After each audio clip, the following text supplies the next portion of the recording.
আজকে আমি আপনাদেরকে দেখাবো কিভাবে মিনি ট্রাক্টর দিয়ে ধানের জমি তৈরি করবেন।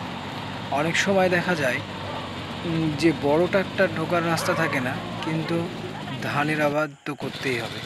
তখন কি করতে হবে, এই রকম ছোট বা মিনি ট্রাক্টর দিয়ে তখন আমাদেরকে ধানের জমি তৈরি করতে হবে। মিনি ট্রাক্টর এবং বড় ট্রাক্টরের কাজ একই, কিন্তু বড় ট্রাক্টরের সময়টা একটু কম লাগে এবং ছোট ট্রাক্টরে সময়টা একটু বেশি লাগে, কিন্তু কাজের কোনো তফাৎ হয় না।